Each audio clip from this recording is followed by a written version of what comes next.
Alappuzha തോട്ടപ്പള്ളിയിൽ CMRL കരിമണൽ നടത്തിയെന്ന പരാതിയിൽ ആരോപണമല്ലാതെ തെളിവെന്തെന്ന് ലോകായുക്ത. ഹർജിക്കാരനായ മത്സ്യബന്ധന തൊഴിലാളി യൂണിയൻ സംസ്ഥാന പ്രസിഡന്റ് എസ് സീതിലാലിനോടാണ് ലോകായുക്തയുടെ ചോദ്യം. ഹർജിക്കാരന്റെ വാദം തൃപ്തികരമല്ലെന്ന് പറഞ്ഞ ലോകായുക്ത കേസ് പിന്നീട് പരിഗണിക്കാൻ മാറ്റി.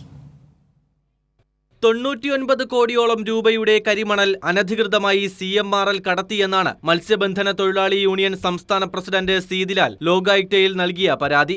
എന്നാൽ CMRL മണൽ കടത്തിയെന്ന് ആരോപണമല്ലാതെ തെളിവെന്തെന്ന് ലോകായുക്ത ചോദിച്ചു. അഴിമതി തെളിയിക്കാൻ തർക്കപരിഹാര ബോർഡിന്റെ ഉത്തരവ് കൂടി പരിഗണിക്കണമെന്ന് ഹർജിക്കാരൻ ആവശ്യപ്പെട്ടു. എന്നാൽ സർക്കാർ ഇതിനെ എതിർത്തു. മാധ്യമ ശ്രദ്ധ കിട്ടാൻ വേണ്ടിയാണ് ഹർജിക്കാരന്റെ ആവശ്യമെന്നും ലോകായുക്തയിലെ ഹർജിയുമായി തർക്കപരിഹാര ബോർഡിന്റെ ഉത്തരവിന് ബന്ധമില്ലെന്നും സർക്കാർ വാദിച്ചു. ഉത്തരവ് തോട്ടപ്പള്ളി കേസിൽ കൊണ്ടുവന്നതിന് എന്ത് പ്രസക്തിയെന്ന് പരാതിക്കാരനോട് ലോകായുക്തയും ചോദിച്ചു. ഹർജിക്കാരന്റെ വാദം പ്രാഥമികമായി തൃപ്തികരമല്ലെന്ന് പറഞ്ഞ ലോകായുക്ത കേസ് ഫെബ്രുവരി 29-ന് വീണ്ടും പരിഗണിക്കാൻ മാറ്റി. കൈരളി ന്യൂസ്, തിരുവനന്തപുരം.